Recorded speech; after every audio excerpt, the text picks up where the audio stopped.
반갑습니다. 새해 복 많이 받으세요. 아니, 이 새벽에 이 추운데 정말 반가워요. 특별히 우리 다음 세대 우리 자녀들이 있어서 더 반갑습니다. 왜 오셨어요? 이렇게 추운데. 저는 여기 주에트 청암교회를 꼭 와보고 싶었습니다. 먼저는 우리 김천림 목사님 때문이었어요. 너무 좋은 거예요. 저랑 좀 다르더라고요. 좀 고급진 게 있어요, 우리 김 목사님이. 그래서 제가 우리 김 목사님을 알게 되면서 참 좋은 분이다. 그래서 우리 교회에 와보고 싶었고, 아까 말씀하셨습니다마는 우리 부흥회 강사 오셨던 유재명 목사님, 저희 원로 목사님이세요. 그래서 여기 다녀오시고는 자랑을 하시더라고요. 아니, 제 앞에서 다른 목사 이렇게 자랑할 것까지는 없잖아요. 그리고 교회가 참 좋다, 성도님들 너무 좋으시더라. 그래서 그 말씀을 듣고 와보고 싶었는데 벌써 제가 이렇게 소원을 이루어 버렸습니다. 궁금하잖아요.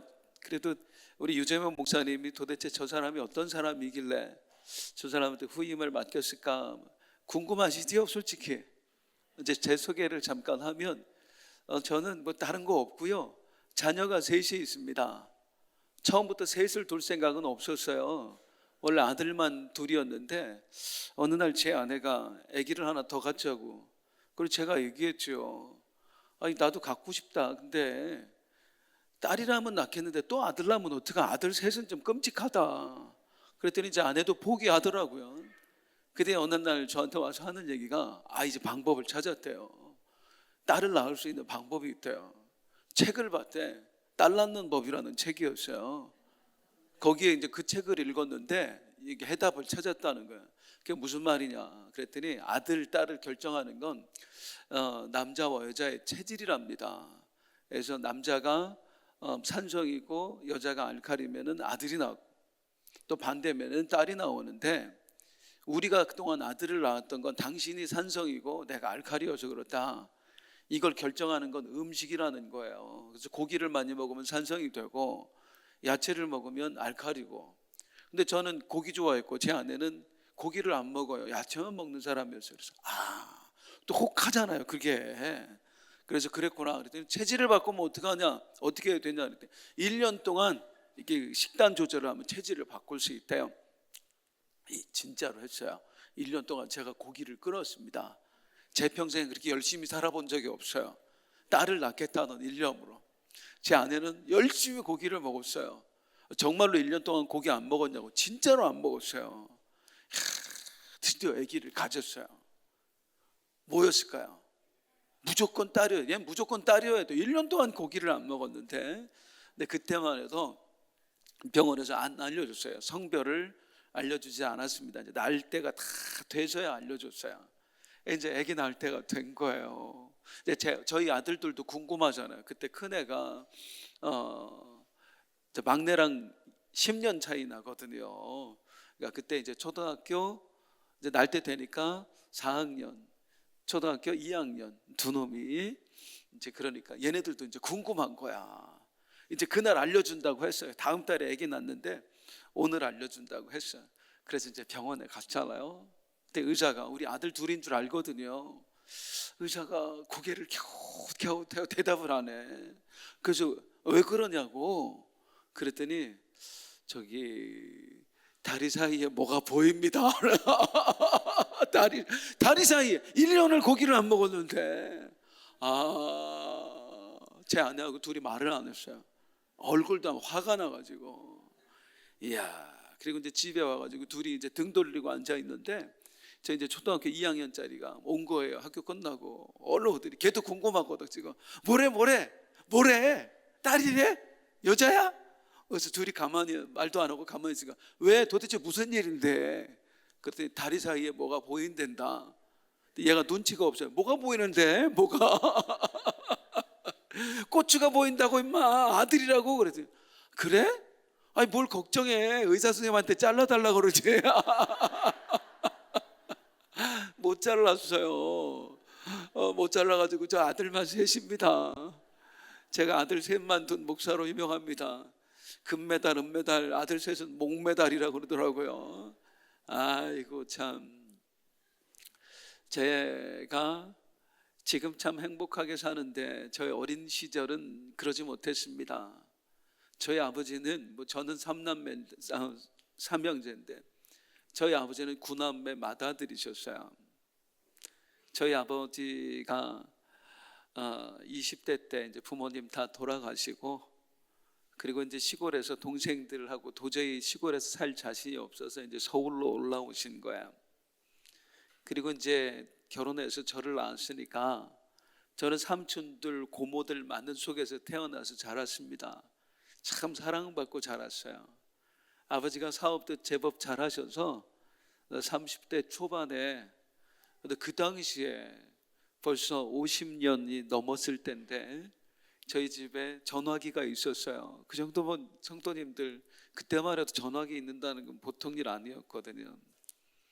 그러다가 이제 불행이 한꺼번에 닥치는데요, 저희 아버지가 시한부 판정을 받습니다. 3개월밖에 못 살 것입니다 라는 판정과 동시에 동업하던 친구에게 사기를 맞았습니다. 알거지가 되어버렸어요.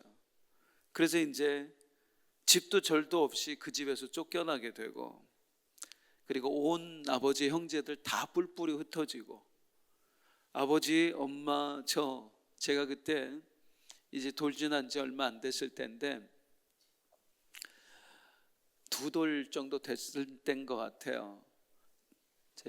저는 잘 기억은 안 나는데 오갈 데가 없으니까, 그래서 아버지 먼 친척 한 분이 공간을 내줘서 저희 세 식구가 어디로 갔느냐면은 염소를 키우던 창고에로 들어갔습니다.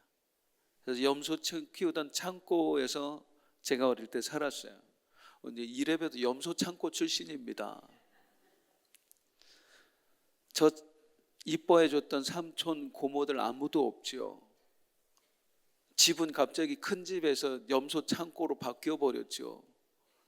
어릴 때부터 이게, 애들도 눈치가 있잖아요. 엄마는 예민하고 아빠 죽어가는지는 모르고, 그러니까 어머니가 그 힘든 상황 속에서 아들 하나만 칭얼칭얼 대니까 저한테 손찌검을 하셨어요. 그런 와중에 이제 저는 아예 입을 닫게 되었습니다. 그러다가 이제 우여곡절 은혜 베푸셔서 서울에 있는 한 달동네 이제 저희가 이사를 갔는데, 판자촌 같은 데 있잖아요. 방 하나 부엌 하나 갖고 다닥다닥 붙어 있는 집이요. 이제 그런 집으로 이사를 가서 어린 시절에 살았던 겁니다. 하루는 이런 일화가 있어요. 제가 이제 누구랑 잘 말도 안 하고 놀지도 않는데 우리 주인집, 아이고 저희 어릴 때는 주인집이 왕이었어요. 주인집 아이가 저랑 1살 차이였는데, 저보다 동생, 제가 주인집 가서 많이 놀았어요.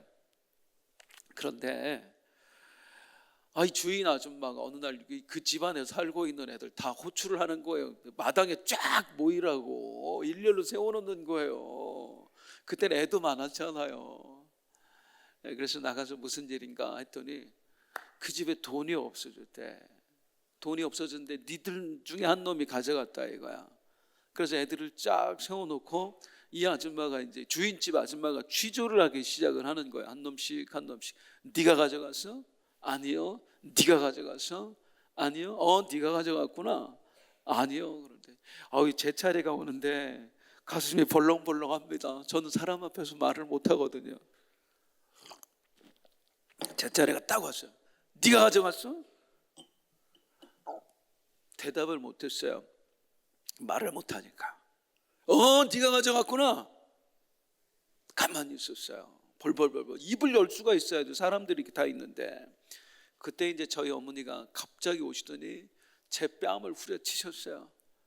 이 병신 같은 새끼, 안 가져갔다고 말을 해야지. 왜 말을 못하고 있어? 제가 어떤 애인지 아니까. 그리고 이제 구석에 처박혀서 뺨은 맞았지요. 막 울고불고 있으니까 이제 주인집 아줌마가 그냥 아무것도 못하고 다 들어가. 그때부터 이제 동네 애들이 저를 놀리기 시작했습니다. 바보 같은 새끼라고. 그때부터 입을 더 닫아버렸어요. 초등학교 5학년 때까지 혼자 슈퍼를 못 갔습니다. 이게 저의 어린 시절이었습니다. 그런 저를 하나님이 바꿔놓으셨어요. 이렇게 많은 분들 앞에서 떨지 않고 하나님의 복음을 전할 수 있는 사람으로 바꿔놓으셨어요.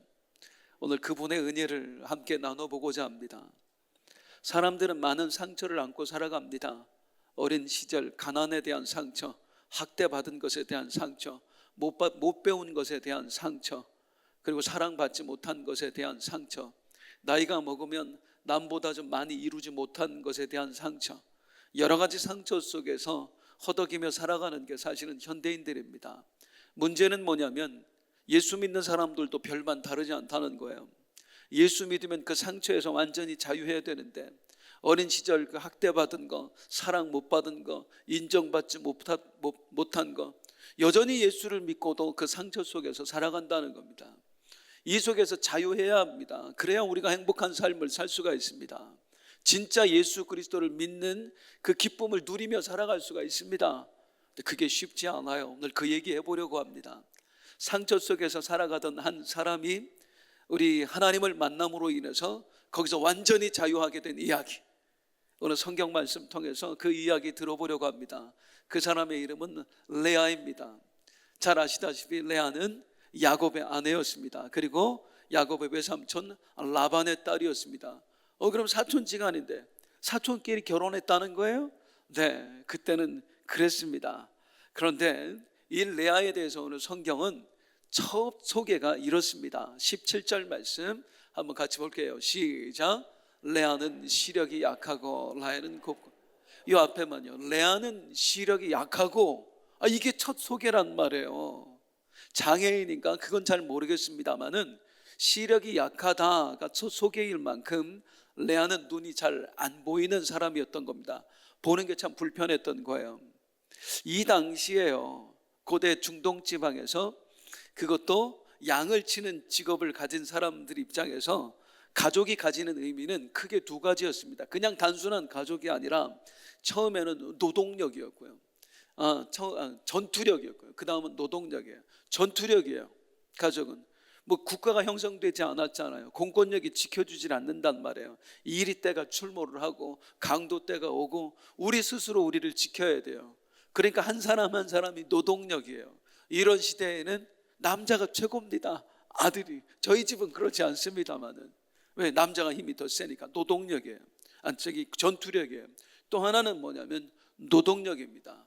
뭐 전부 다 일꾼이란 말이에요. 그래서 상대적으로 여자가 자기의 가치를 높이는 방법은 뭐냐? 일 잘하는 거. 양털 잘 깎고 젖 잘 짜고, 그리고 양 물 잘 먹이고 빨래 잘하고 음식 잘하고 애 잘 키우고, 이래야 사람들이 인정을 받을 수 있었어요. 한 사람 한 사람이 가족이 전투력이고 노동력으로 취급받던 시대에 눈이 잘 안 보이는 사람이었다. 태어날 때부터 어떤 취급받았겠습니까? 밥버러지였습니다. 레아는 그런 여자였습니다. 여기에 또 다른 문제가 있는데, 방금도 읽어봤습니다만 16절 17절 이번 같이 한번 읽어볼게요. 시작. 라반에게는 두 딸이 있으니 언니의 이름은 레아요 아우의 이름은 라헬이라. 레아는 시력이 약하고 라헬은 곱고 아름다우니. 이 레아에게 라헬이라고 하는 여동생이 있었는데, 문제는 뭐냐면 둘이 너무 비교가 되는 거예요.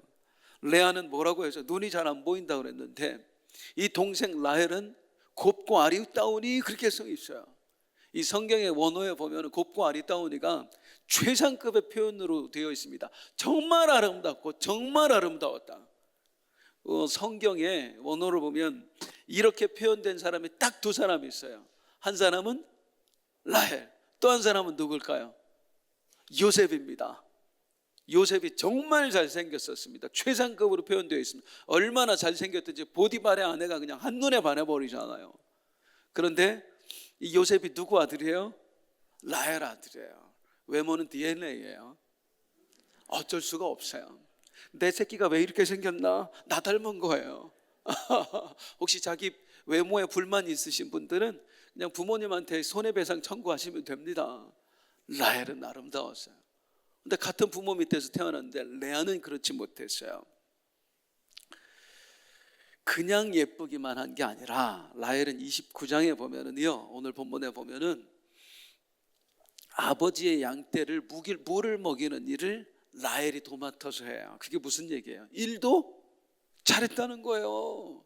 이 라반 같은 사람 얼마나 까칠합니까? 라반이 아무에게나 그 양떼 맡기겠어요?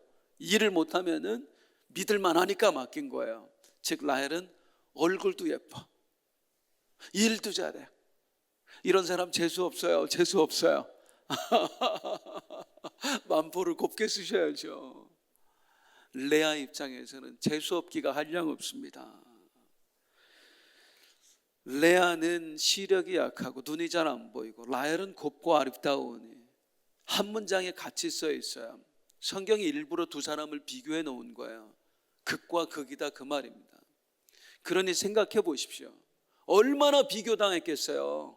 라반 같은 속물한테, 그 아버지한테. 야 라헬아, 나는 너밖에 없다. 너만 보면 배부르다. 네가 우리 집 살림 미천이다. 너 아까워서 시집 어떻게 보내냐. 레아, 아 저건 지금은, 야 먹기는 왜 그렇게 먹니? 일도 안 하는 게. 또 그래갖고 시집이나 갈까?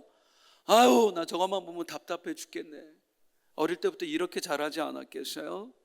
레아가 자라온 환경이 머릿속에 그려지세요? 얼마나 많은 상처 속에서 자랐을지요? 이런 인생에 무슨 기쁨이 있고 무슨 행복이 있었겠어요? 그런데 레아가 이런 깊은 상처 속에서 살아갈 때에 이 레아의 인생이 또 한 번 바뀌어버리는 아주 중요한 사건 하나가 생깁니다. 이 집안에 외간 남자 하나가 들어온 거예요. 가만히 들어보니까, 레아가 들어보니까 자기랑 사촌지간이래. 이름은 야곱이었어요. 아시다시피 아까도 말씀드렸지만 사촌끼리 결혼할 때잖아요. 어우 어쩌면 이 남자 나 혹시 나랑 어떻게 되는 거 아닐까?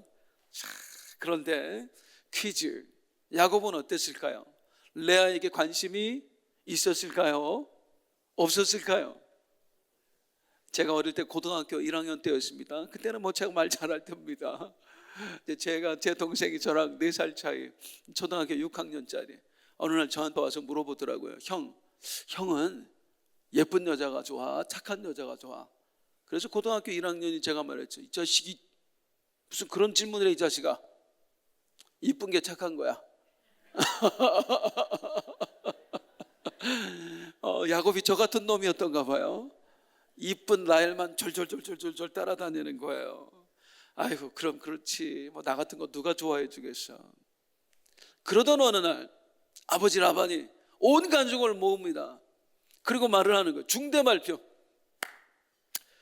라헬을 야곱한테 시집 보내기로 했다. 야 그러면 그렇지. 7년 동안 무보수로 열심히 일하면 라헬을 시집 보내기로 했다. 다 그런 줄 알아라.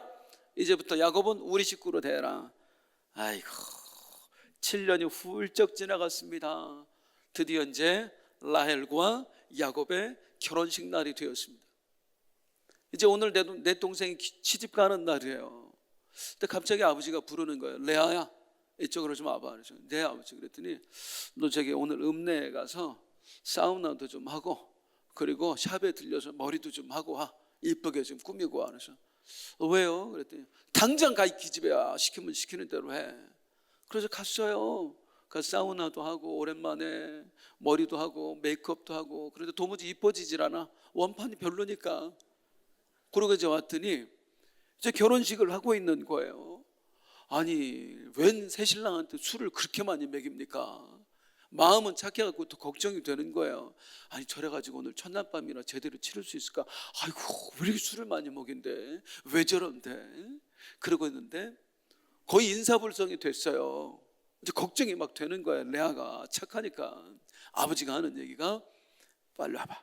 레아를 와봐. 예, 그랬더니 얼른 가서 신방에 들어가 있어. 네? 아 빨리 들어가. 아 무슨 말이에요 아버지? 제가 신방에 왜 들어가? 야 이 기집애야, 지금이 아니면 기회가 없어. 당장 들어가. 아니 천덕꾸러기 이때다 하고 치워버리려고 그러는 거예요. 사기쳐서. 당장 들어가. 들어가 앉아있는 사람 심정을 한번 헤아려 보세요. 이게 무슨 꼴이에요? 이야, 조금 있다가 새신랑 들어왔어요. 인사불성돼서 비틀비틀비틀. 그리고 첫날 밤이 지났어요. 여기 19금이라 살짝 넘어갈게요. 아침이 되었습니다. 야곱이 으아! 네가 왜 여기서 나와? 가서 소리 지르고 따지는데 내가 이 여자랑 결혼한다고 그랬습니까? 라헬과 결혼한다고 그랬지 내가 이 여자랑 결혼한다고 그랬습니까? 그 이 여자 소리 듣는 사람 생각을 해보세요. 그 아버지가 또 얘기하기를 우리 집안에서는 아우를 먼저 시집 보내는 일은 없다. 진작 얘기했어야죠. 그러면은 7년 동안 또 무보수로 일해라. 그럼 라헬도 너한테 시집 보낼게. 일주일 있다가 라헬도 결혼했어요. 사기 결혼한 지 딱 일주일 만에 내 동생이 같은 남자하고 결혼한 거예요. 그때는 문화가 그게 허용이 될 테니까. 이때부터 어떤 삶을 살았겠습니까? 야곱이 레아를 거들떠나 봤겠습니까? 완전 투명인간, 없는 사람이었어요. 이 레아가 그때부터 결혼 생활이 얼마나 비참했던가를 알 수 있는 일화가 있는데요. 두 개 말씀드릴게요. 처음에 이제 어찌어찌 해서 이제 아들을 낳았는데 첫째 아들 루벤이라고 하는 아들이 들에 나갔다 합한채를 구합니다. 임신 촉진제 겸 최음제였습니다. 남녀가 이제 사랑을 나눌 때 그 당시에 썼던 건데 이걸 구해다가 이 어린 아들놈이 엄마한테 갖다 주는 거예요. 엄마 제가 이거 구해왔어요. 왜 갖다 줬겠어요? 아들이 봐도 불쌍한 거예요. 엄마가 아버지한테 사랑 못 받는 엄마가 매일 구박받는 엄마니까 이거라도 갖다 주면 우리 엄마가 아버지하고 사랑 나눌 수 있겠지. 그 정도. 자식이 볼 때도 아버지한테 남편한테 사랑받지 못하는 여자가 레아였어요. 참 더 기가 막힌 거 얘기 드릴까요? 이걸 아들이 갖다 줘가지고 레아가 참 비참하기도 하고 아들한테 고맙기도 하고. 너 어떻게 알았는지 동생년이 와가지고 그거 내놓으라는 거야. 언니 합한채 구했다며? 나한테 넘겨.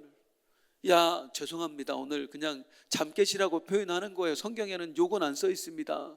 야 인년아 남편 뺏어갔더니 이것까지 뺏어갈래? 이게 다 네 거야? 그런데요 라헬의 한마디에 그걸 순순히 넘겨줘요. 뭐라고 했길래 넘겨줬을까요? 그거 주면 오늘 밤에 내 남편 보고 언니 방에 들어가라고 해줄게 그랬죠. 레아는요 자기 남편하고 하룻밤 지내는 것도 여동생 허락받고 한 사람이에요. 이렇게 살았어요.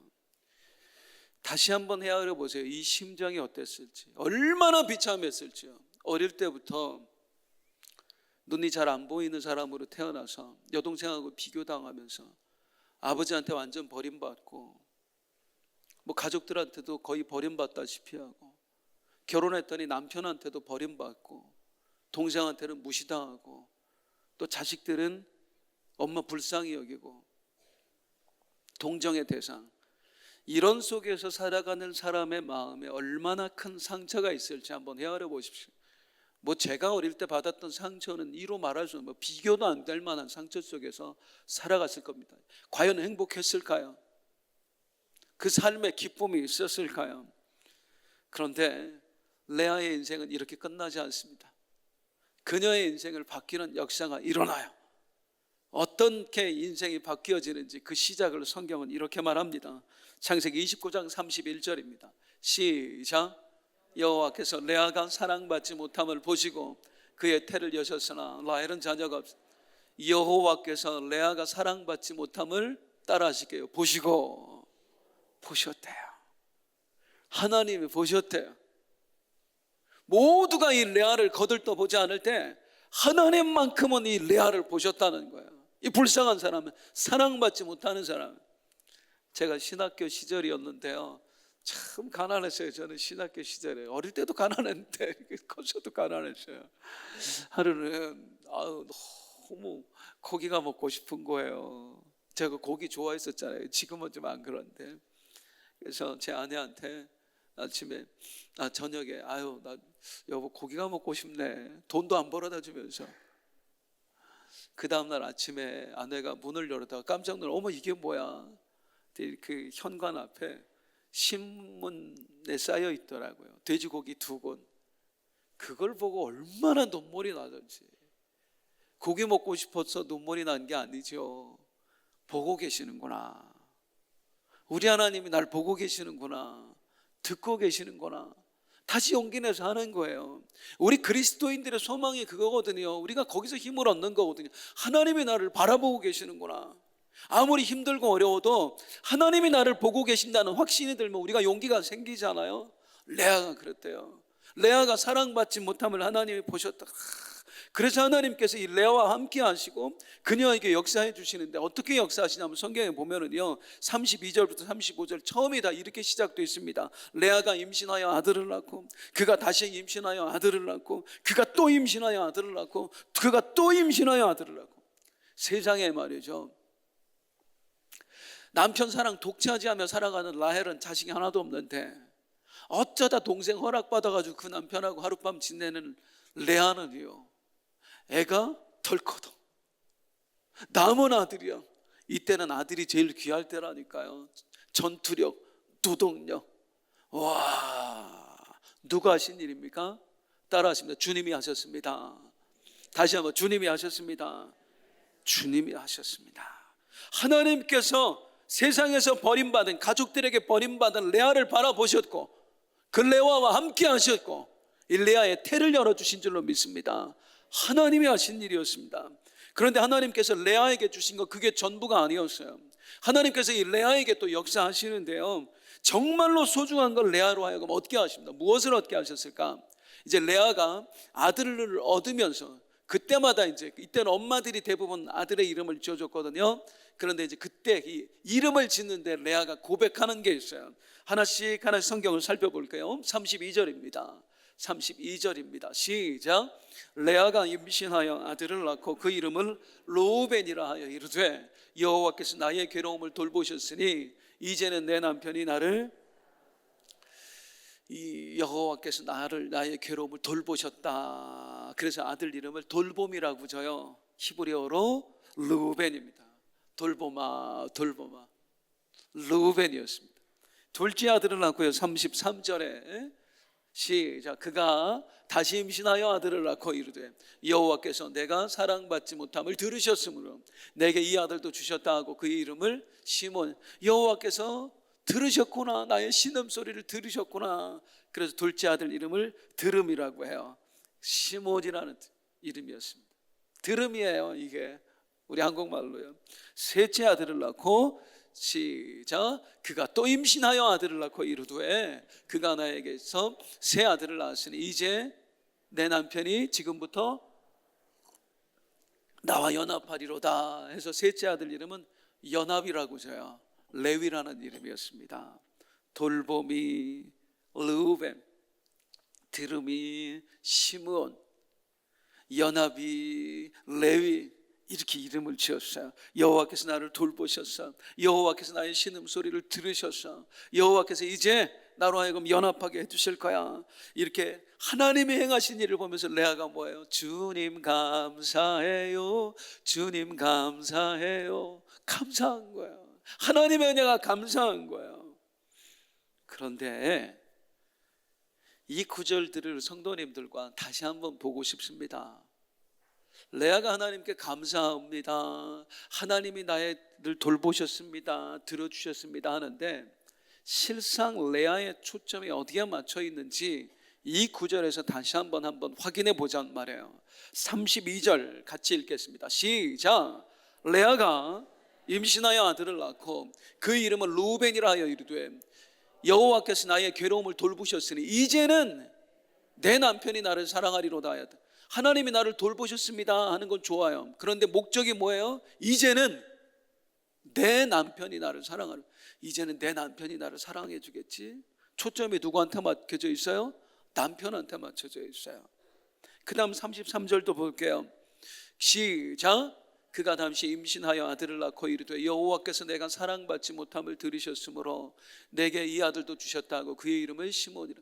내가 사랑받지 못함을 들으셨으므로 이제 누구의 사랑을 받게 되겠구나, 내 남편의 사랑을 받게 되겠구나. 감사는 하나님께 하지만 여전히 초점은 누구에 맞춰져 있어요? 남편한테 맞춰져 있어요. 제발 남편이 나를 사랑해 줬으면 좋겠다, 남편만 바라보고 있어요. 34절도 한번 볼까요? 그가 또 임신하여 아들을 낳고 이르되, 내가 이제 그의 새 아들을 낳았으니 내 남편이 지금부터 나와.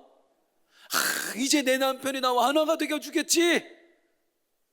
하나님의 은혜를 베풀어 하나님이 나를 바라보고 계시는 건 알고 하나님이 나의 신음소리를 들어주시는 건 알아요. 그런데 모든 초점은 뭐냐면 하나님께 있는 게 아니에요. 야곱한테만 있어요. 남편한테만 있어요. 이제는 남편이 나를 바라봐 주겠지. 이제는 남편이 나를 사랑해 주겠지. 이제는 남편이 나와 연합할 수 있겠지. 하나님의 이름은 부르고 하나님은 바라보고 살지만 하나님은 그저 나를 도와주는 분일 뿐이에요. 나를 돕는 분, 내 꿈을 이루어주는 분. 여전히 내 꿈은 뭐예요? 남편하고 하나 되는 거, 남편한테 사랑받는 거, 남편한테 인정받는 거. 하나님을 믿기는 하지만 그 하나님 때 감사하긴 하지만 여전히 나한테 하나님은 어떤 분이냐면 내 꿈을 이루어주는 도구. 남편한테 사랑받게 해주고 남편한테 인정받게 해주는 도구. 아니 그게 뭐가 나빠요? 아니, 남편한테 그럼 사랑받아야지. 하나님께 그거 못 구합니까? 레아가 진짜로 바라보는 대상은 누구였어요? 하나님이 아니라 사실은 남편이었어요. 레아의 진짜 하나님은 하늘에 계신 하나님이 아니라 남편 하나님이었어요. 자, 그러면 생각해 볼게요. 과연 이런 믿음, 이런 신앙으로 레아라고 하는 여인이 어릴 때부터 가지고 살아왔던 그 상처 속에서 자유할 수 있을까요? 남편 하나님 바라보고는 이 여인이 그래 남편이 어느 날 확 돌아섰어. 나를 바라봐줘. 나를 사랑해줘. 그럼 여전히 나를 바라보지 않는 우리 아버지는 어떡한 건데요? 여전히 나를 바라보지 않는 우리 가족들은 어떡하냐? 남편이라는 문제가 해결되면 남편이 나를 바라봐주면 그거에서 이제 소망이 생기고 기쁨이 생기는 게 아니라 이젠 여전히 나를 안 바라주는 아버지 때문에 또 불행한 거예요. 아버지가 나를 바라봐주면은요, 동네 사람들은요, 나를 무시하고 깔보는 동네 사람들은요, 여전히 뭐에서 문제냐면 남편의 문제가 해결되면 아버지 문제가 되면 해결되면 엄마가 해결되면 오빠들, 오빠가 해결되면 우리 집안 사람들, 집안 사람들이 해결되면 또 동네 사람들. 제발 나 좀 바라봐 주세요. 제발 나 좀 사랑해 주세요. 제발 나 좀 인정해 주세요. 영원히 또 다른 대상을 찾아다닐 수밖에 없다 그 말입니다. 남편이라는 하나님을 바라보고 그 남편에 대해서 소망을 갖고 살면은 영원히 상처 속에서 자유할 수 없어요. 우리가 이렇다는 거예요. 야, 이 돈의 문제만 좀 해결되면 좋을 것 같은데 돈 문제가 해결되면은 우리가 기쁨이 생겨요? 상처에서 자유돼요? 아니에요. 그 다음에 또 다른 문제 때문에 허덕여요. 아직까지 나는 인정받지 못하고 있어. 이거 인정받는 문제가 해결되면은요, 나 어릴 적에 상처가 있는데 이 문제가 해결되면은 요 문제 때문에 고민스럽고 요 문제가 또 해결되면은 다른 문제 때문에 힘들고 영원히 그 문제에서 자유할 수 없습니다. 레아 마찬가지예요. 남편만 바라보고 있으면 이 상처 속에서 영원히 헤어나지 못해요. 그런데 이 레아가 바뀌어요. 하나님 내 남편이야, 하나님 내 남편이야, 하나님 내 남편이야 했던 레아가 완전히 바뀌어버려요. 넷째 아들 낳습니다. 35절입니다 시작. 그가 또 임신하여 아들을 낳고 이르되 내가 이제는 여호와를 찬송하리로다 하고 이로 말미암아 그가 그의 이름을 유다라 하였고 그의 출산이 멈췄더라. 넷째 아들 낳고 이름을 유다라고 줘요. 유다는 찬송아. 그런데 아까 뭐라고 써 있어서 따라할게요. 내가 이제는 결단이 느껴지세요? 이제 뭔가 달라진 거지요. 내가 이제는 뭐가 달라졌어요? 내가 이제는에 무슨 의미가 들어있지요? 이제는 더 이상 옛날처럼 살지 않으리라. 옛날에는 어떻게 살았어요? 남편만 보고 살았어요. 우리 남편이 나를 사랑해 줄까? 우리 남편이 나를 바라봐 줄까? 우리 남편이 나와 하나가 되어 줄까? 그런데 그 아들을 낳을 때마다 이제는 되겠지, 이젠 되겠지, 포기. 마지막 넷째 아들 낳으면서 내가 이제는 남편만 안 봐. 이제는 남편에게만 목매지 않을 거야. 남편의 사랑만 갈구지 않을 거야. 이제는 내가 여호와를 찬송하리로다. 이제는 우리 하나님만 보고 살 거야. 이제는 하나님만 사랑하고 살 거야. 우리 하나님만 찬양하고 살 거야. 어떻게 이렇게 바뀌었어요? 야, 이 남편 새끼 이거 보니까 이거 소망이 없다 뭐 그렇게 된 거예요. 죄송합니다 우리 친구들. 그래서 이거 김철민 목사님은 고급진데 저는 좀 그렇다니까요 사람이. 왜 남편한테 이제 더 이상 소망이 없어? 맞아요. 레아가 깨닫게 된 게 뭐냐면, 이제는 내 남편이 나를 좀 바라봐 주겠지? 나를 사랑해 주겠지? 이제 나랑 연합해 주겠지? 아무리 애를 써도 안 바라봐줘. 아무리 애를 써도 사랑해 주지 않아. 나한테 마음조차 주지 않아. 그런데 어느 순간 바라보니 깨닫게 되는 게 뭐냐면, 남편은 단 한 번도 나를 바라봐 준 적이 없는데 이 하나님은 나만 보고 있는 거예요. 외롭지 않니? 힘들지 않니? 아이고, 내가 아들 하나 줄게. 아무리 남편한테 나 좀 사랑해 주세요, 나 좀 사랑해 주세요, 목을 매도 전혀 나를 사랑해 주지 않는데 이 하나님은 나만 사랑하고 있는 거예요. 레아야, 얼마나 외롭니? 얼마나 힘드니? 내가 도와줄게. 또 아들 하나 주시고, 또 도와주시고, 또 도와주시고. 그제서야 깨닫는 거예요. 남편은 나를 바라봐 준 적이 없는데 이 하나님은 나만 바라보고 있구나. 우리 가족들은 나를 사랑해 주지 않는데 하나님은 나만 사랑해 주는구나. 심지어는 나도 하나님을 안 보는데 하나님은 나만 바라봐 주는구나. 결단, 내가 이제는 당신만 찬양하며 살겠습니다. 당신만 바라보며 살겠습니다. 하나님 사랑의 눈으로 나를 어느 때나 바라보시고 하나님 인자한 귀로서 언제나 너에게 들려주시니 나도 주님 사랑하며 살게요. 내가 이제는 내 결단과 함께 레아의 인생이 바뀌어버려요. 주님만 바라보는 순간, 주님만 사랑하는 순간 그녀 속에 자리 잡고 있던 모든 상처가 다 흩어져 버립니다. 도망쳐 버립니다. 마지막으로 제 얘기 조금만 더 드려도 되겠습니까? 그 상처 속에서 어릴 때 말도 안 하고 살아가다가 21살이 되면서 제 인생에 또 한 번 큰일이 생기는데 그때 이제 우울증 공황장애가 저한테 찾아와요. 진짜 힘들게 살았어요. 뭐 지나가다 차 클락션 소리가 들리면 길거리에 쓰러져가지고 구석에서 처박혀 30분 동안을 숨이 안 쉬어져서 이러고 살았어요. 10년을 이러고 살았어요.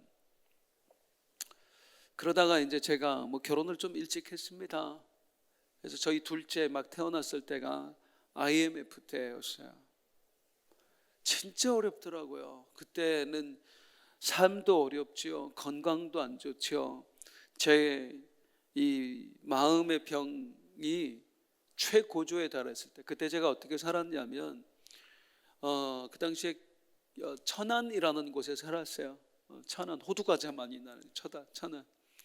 그 천안에 그때 제가 임대 아파트 살았는데 집에 딱 들어가면은 문 열자마자 옆에 바로 현관 옆에 조그만 방 하나 있고 거실 겸 주방이 있고 맞은편에 조그맣게 이제 안방이라고 하는데 조그만 방 대충 그려지시죠? 그런 데 살았는데 월급도 안 나와, 아무것도 안 나와. 애기 분유값도 없을 때니까. 그때 이제 퇴근하고 들어오면 12시쯤 와요. 집에 들어갈 자신이 없으니까. 그리고 이제 현관문 열고 들어가면 그냥 아내 얼굴도 못 쳐다보고 옆에 방으로 들어가 버렸어요. 그럼 이제 아내가 막 문 좀 열라고 맨날 그러고 살았으니까 제발 얼굴 좀 보자. 사람이 어떻게 이렇게 맨날 이러고 사냐. 그러면 이제 방에 들어가서 그냥 문 걸어 잠그고 그냥 귀 막고 있어요.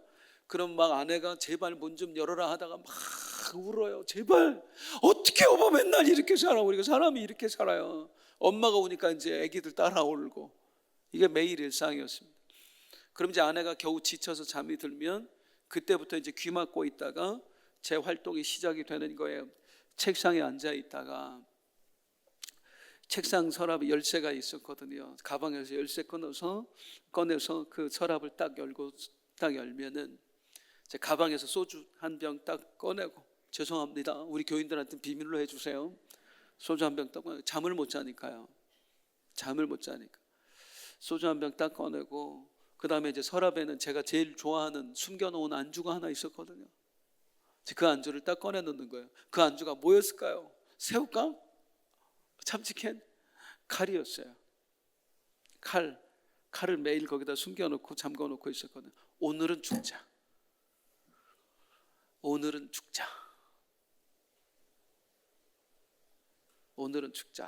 하고 이제 그걸 놓고 소주를, 그냥 깡소주를 마시고 이걸 손에 들고 벌벌 떠는 거예요.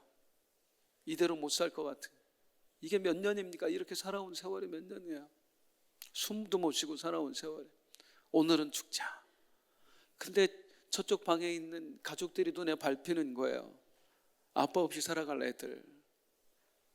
그거를 허벅지에다 긁었다가 손목에 올렸다가 몇 번을 고민하다가 다시 놓고 열쇠 잠그고 매일 이렇게 살았어요.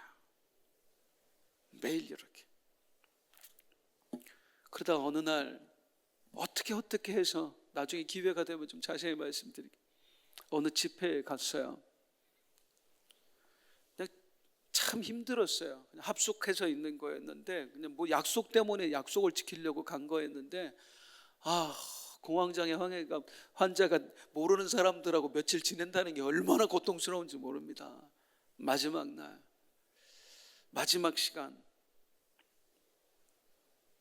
다른 사람은 주님 만났다는데 나만 못 만났어요.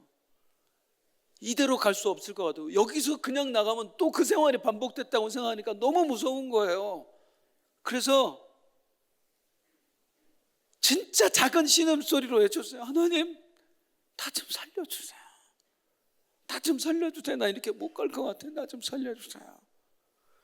그때 우리 주님이 저한테 찾아오셨어요. 제 인생에 처음으로 봤던 환상이었습니다. 십자가에 못 박혔던 모습 그대로 피를 철철 흘리면서 우리 전인 주님이 제 앞에 나타나 주셨어요. 저 어린 시절부터 쭉 보여주시더라고요. 호승아, 난 단 한시도 너를 떠난 적이 없다. 나는 너를 사랑했고 나는 너를 위해서 내 목숨을 내어줬단다.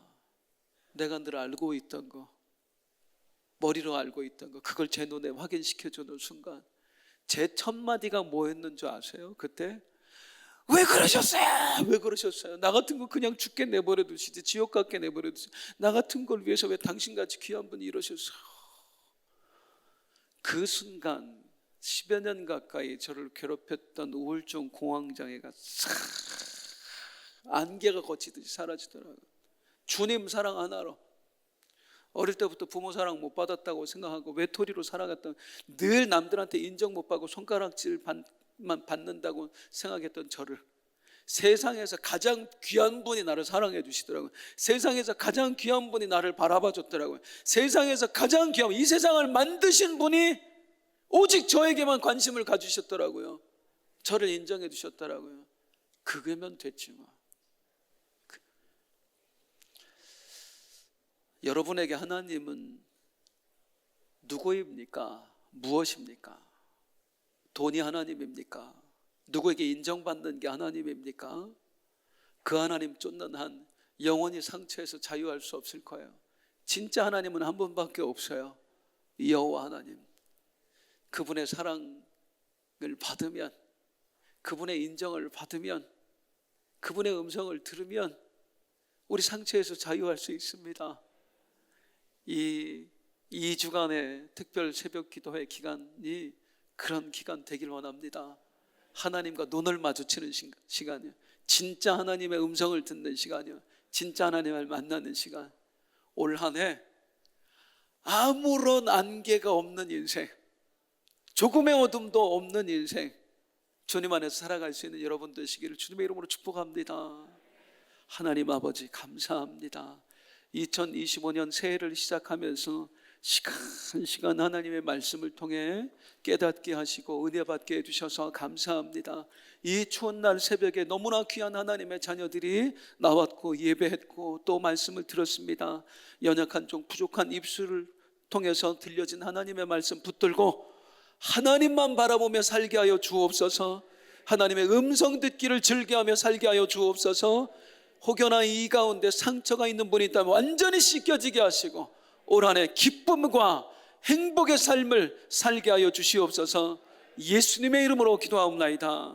아멘.